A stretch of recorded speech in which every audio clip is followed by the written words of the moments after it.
Bonjour monsieur. Oui monsieur, bonsoir.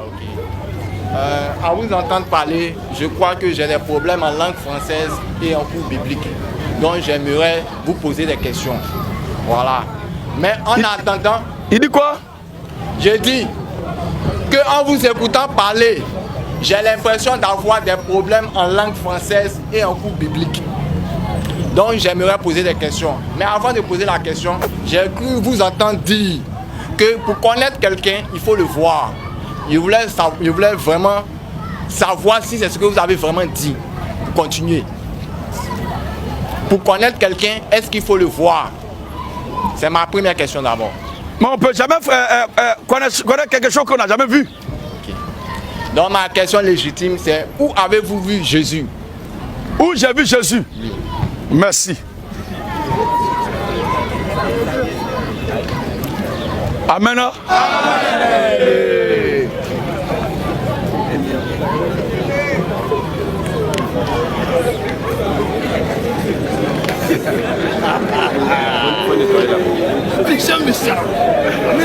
Salut papa.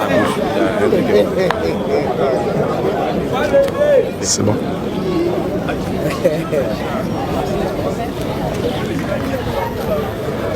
Le Seigneur Jésus-Christ, écoutez très bien la réponse à la question. Lorsqu'il était sur terre, en tant que le grand Dieu des cieux, a promis un temps où il ne sera plus là physiquement, mais sera là spirituellement, voilà, sous forme d'esprit.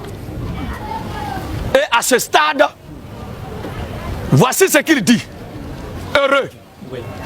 Jean 20, 27 à 29. Écoutez bien. Puis Jésus dit à Thomas. Avance ici ton doigt. Puisque Thomas ne croyait pas que Jésus-Christ était ressuscité d'entre les morts. Parce que pour lui, comme croient beaucoup ici, s'il était Dieu, il ne pouvait pas mourir. Et la preuve qu'il est mort, il ne serait pas Dieu. Mais il a oublié que c'est l'humanité de Dieu qui a connu la mort. Mais sa divinité a ramené en vie son humanité. Alors, pour convaincre Thomas et exhorter tous ceux qui posent cette question comme tu la poses aujourd'hui, le Seigneur avait dit très tôt, avance ici ta main. Avance ici ton doigt. Avance ici ton doigt. Et regarde mes mains. Et regarde mes mains. Avance aussi ta main. Et avance aussi ta main. Et mets-la dans mon côté. Et mets-la dans mon côté. Et ne sois pas incrédule. Et ne sois pas incrédule. Et ne sois pas incrédule. Pour nous qui sommes venus après Jésus-Christ, regardez ce que l'Écriture dit, Jean 3, le verset 16. Jean 3, 16. Oui. Car Dieu a tant aimé le monde. Il a donné son Fils unique. Afin que quiconque croit en lui pas voir. Salut. Donc les données changent. Crois en lui.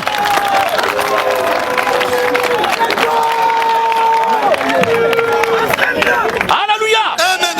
Alors c'est ça que le Seigneur, comme Thomas a oublié ce principe-là, il vient pour une toute dernière fois au secours de tous ses enfants, pour ne plus jamais tomber dans ce piège, pour ne plus jamais être pris dans ce raisonnement.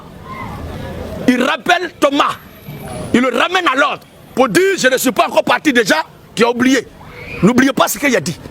Alors, ne sois pas incrédule. Ne sois pas incrédule. Mais crois. Mais crois. Thomas lui répondit. Mon Seigneur est mon Dieu. Mon Seigneur est mon Dieu. Jésus lui dit, mon Seigneur est mon Dieu. Parce que pour lui, Dieu ne pouvait pas mourir. Ce que Jésus a vécu là, Dieu ne pouvait pas. Alors Jésus l'a convaincu maintenant. Jésus lui dit que c'est son humanité qui a connu la mort. Mais en tant que Dieu, dans sa dimension inspirée, immortelle, invisible, il n'a pas connu de mort. Mais pour lui donner une preuve et l'aider, parce que Dieu vole toujours au secours des siens. Alors, Jésus lui dit, parce que tu m'as vu, tu as cru. Heureux. Désormais, heureux ceux qui n'ont pas vu, et qui ont cru. Donc pour nous les chrétiens,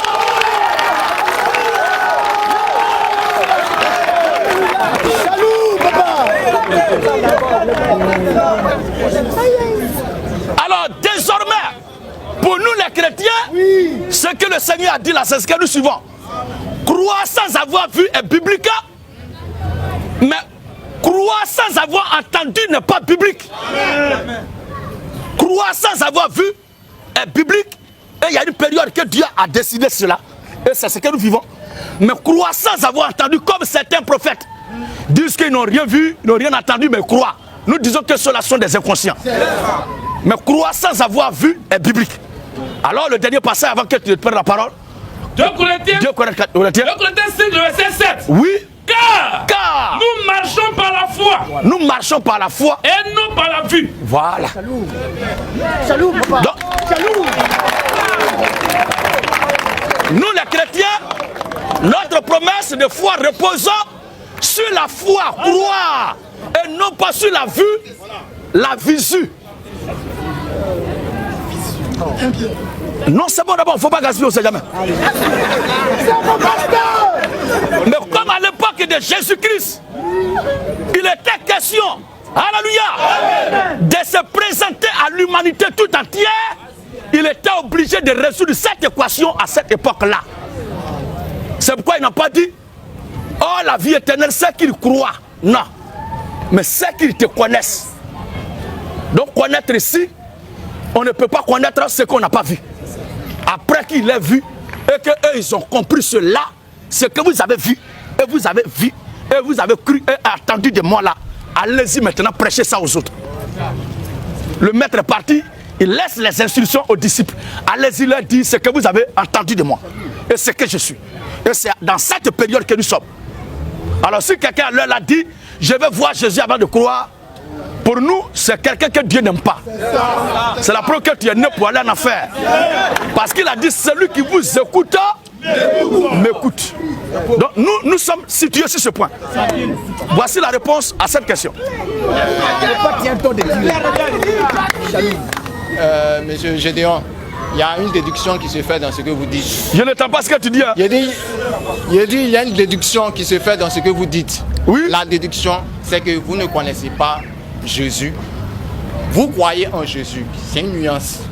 Vous croyez en Jésus, c'est votre foi. Mais vous ne connaissez pas Jésus. Est-ce que j'ai raison de le dire? Quelle raison? J'ai dit vous ne connaissez pas Jésus. Parce que vous-même vous avez admis que votre temps, ce n'est plus connaître, c'est croire. Donc, j'ai raison de dire que depuis que vous êtes en train de parler, vous ne connaissez pas Jésus. Parce que vous avez dit au préalable, pour connaître quelqu'un, il faut le voir. Effectivement. Donc, sur ce langage, vous ne connaissez pas Jésus. Ça, c'est la déduction que tu te fais. C'est ce qui s'est fait. C'est la déduction que tu te fais. Ok. Or, quand je suis en train de parler que nous ne croyons pas par la vue, je parle par la vue humaine.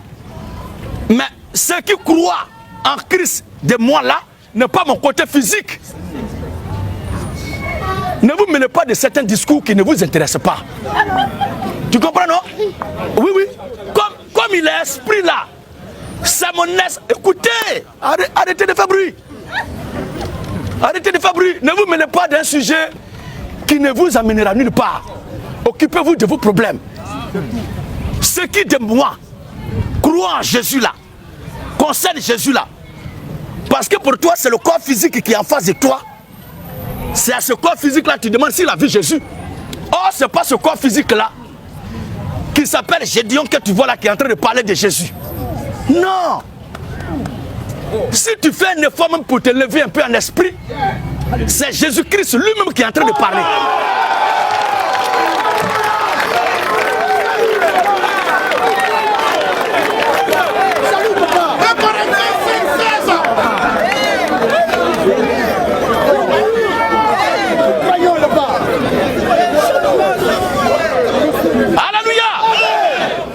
Allez-y à Jean chapitre 3.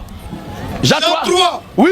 Le verset 3 à 6. Oui. Et Jésus répondit. Jésus répondit à Nicodème. En vérité, je te le dis. En vérité, je te le dis. Si un homme n'est né de nouveau. Si un homme n'est né de nouveau. Il ne peut voir le royaume de Dieu. Il ne peut voir le royaume de Dieu.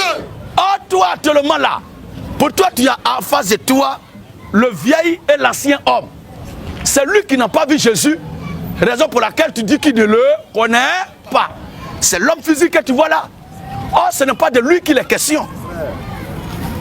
Si un homme est né de nouveau, il ne peut voir le royaume des cieux. Donc, il y a un côté qui doit voir le royaume des cieux.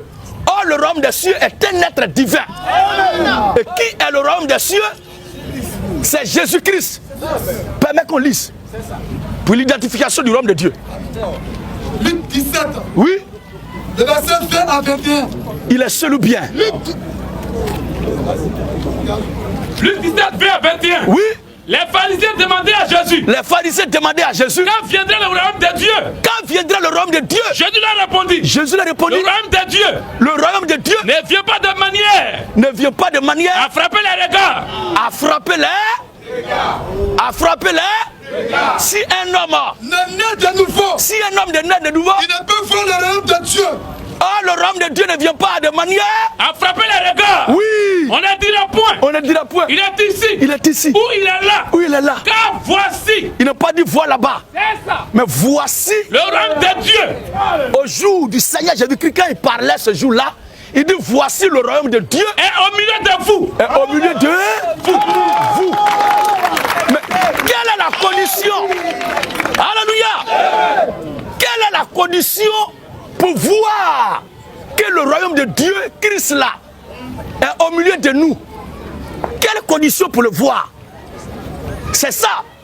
Oh, toi tu regardes quelqu'un qui a porté un costume kaki avec des chaussures noires, cheveux crépus, gros nez, qui est devant toi, qui s'appelle Gédéon. Et c'est à lui que tu demandes, donc tu n'as pas vu Jésus, donc tu ne le connais pas.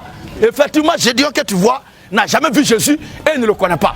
Mais celui qui te parle là, celui que tu entends actuellement là, l'a vu, le connaît, fusionne avec lui, et ce n'est pas lui-même qui parle, mais c'est Jésus-Christ qui parle.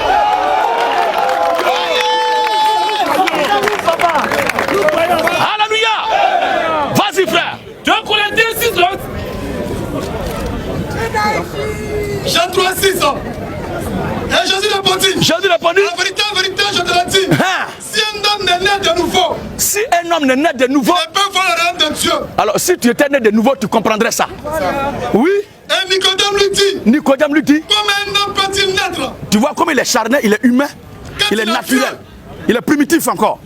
Peut-il rentrer dans le sein de sa mère et naître? Regarde la question qu'il pose. Oh, c'est un ordre spirituel que le Seigneur instaure ici.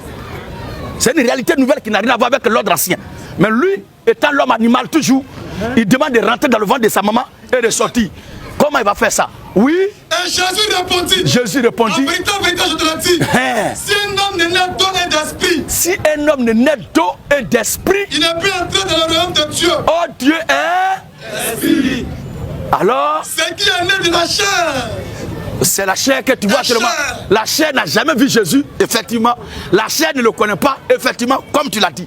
Et à cela, tu as raison. Mais, C'est qui est né de la chair, mais, c'est qui est né de l'esprit. ce qui est né de l'esprit qui parle, Esprit. de l'esprit actuellement est... Esprit. Et il le connaît bien, c'est pourquoi il parle bien de lui.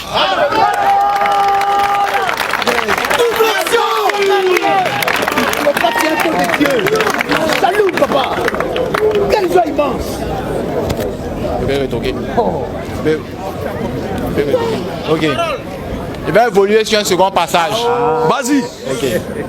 Vous pouvez programmer la lumière si c'est possible. Deutéronome 13. Je voulais prendre le passage de Deutéronome 13 de 1 à 4. Si un de vos lecteurs peut le lire. Deutéronome chapitre 13, le verset 1 à 4. Deutéronome 13, 1 à 4. S'il s'élève au milieu de toi un prophète et un songeur qui t'annonce un signe ou un prodige, et qu'il y ait l'accomplissement du signe ou du prodige dont il t'a parlé en disant, allons après d'autres dieux, des dieux qui ne connaissent, des dieux que tu ne connaissais point, et servons-les. Tu n'écouteras pas les paroles de ce prophète et de ce songeur, car c'est l'Éternel votre Dieu qui vous met à l'épreuve pour savoir si vous l'aimez. Je pose la question. De ce passage, est-ce qu'on demande le Dieu que vous prêchez? Est-ce que si on demande aux enfants d'Israël, c'est-à-dire aux sages, est-ce que le Dieu que vous prêchez, est-ce qu'ils le reconnaissent? Est-ce que vous avez un témoin? reprends la question. Je demande de ce passage, parce Oui. que Dieu demande aux enfants d'Israël, si s'élève du milieu de toi un songeur ou un prophète qui t'annonce des choses et qui te dit après d'aller servir d'autres dieux, tu ne le suivras pas. C'est un faux prophète, tuez-le. Donc moi ma question, le Jésus que vous êtes en train de prêcher, est-ce que si vous l'exposez devant les sages d'Israël, quel sera votre sort ou quelle sera leur réponse? Si j'expose le Dieu que je prêche là, oui. aux Juifs, aux sages d'Israël, quelle sera leur réaction? Oui, je complète un passage, Jérémie 6,16, je vais le lire moi-même. Il faut le lire. Voilà. On dit ainsi par l'Éternel, placez-vous sur les chemins, regardez et demandez quels sont les anciens sentiers, quelle est la bonne voie, marchez-y et vous trouverez le salut de vos âmes. Mais il répondit, nous ne marcherons point. Donc ici, Dieu demande de ce passage-là, quand tu nais là, quand tu grandis là, c'est pas toi de venir dire comment est Dieu, qui est Dieu, tu dois aller vers tes pères. Demander comment je dois adorer, qui est Dieu, voilà. Donc de ce passage, comme l'appelle Jésus, la Torah, elle est descendue pour les enfants d'Israël, elle est descendue sur Moïse. C'est eux qui sont les gardiens de la loi. Donc si on s'en va vers eux, le Dieu que vous prêchez, est-ce qu'ils le tueront ou bien ils vous accepteront? Je suis en train de chercher la formule. Parce que le meilleur enseignant, ce n'est pas celui qui arrive à se comprendre lui-même, mais c'est celui qui arrive à se faire comprendre. C'est vrai. À mon niveau, il n'y a pas de problème, mais je cherche la formule. Parce que j'ai sondé un peu son niveau de compréhension et je veux juste expliquer les choses par rapport au niveau dans lequel il se trouve là. C'est le baromètre que je suis en train de chercher. Faut pas dire sage même. Et l'exemple approprié. Bref, c'est bon. Salut. Je voulais dire ceci. Dans la Bible là, il y a les périodes, il y a les dispensations. Et dans chaque période, dans chaque dispensation, il y a des réalités. Dans l'Ancien Testament, tel que tu l'as pris tout à l'heure et tu l'as donné, la loi prophétisait, la loi annonçait une réalité qui était la manifestation, la révélation de Dieu lui-même en personne un jour. Quand il viendrait, qu'est-ce qu'il doit faire pour que son peuple qui a péché au départ puisse être ramené à lui? Donc pour arriver à cette étape-là, Dieu a fait traverser le peuple plusieurs périodes, plusieurs étapes, diminuer la lumière dans ses yeux. Il ne faut pas ça le fatiguer.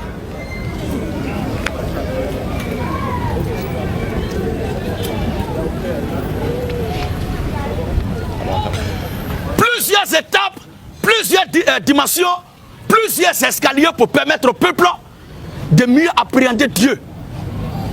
Le juif viendra parce qu'il leur parlait depuis l'Ancien Testament comme au moyen d'un voile, dans la grande majorité par des hommes.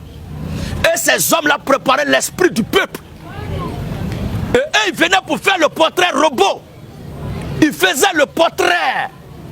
Ils faisaient l'exposé des caractéristiques de leur Dieu.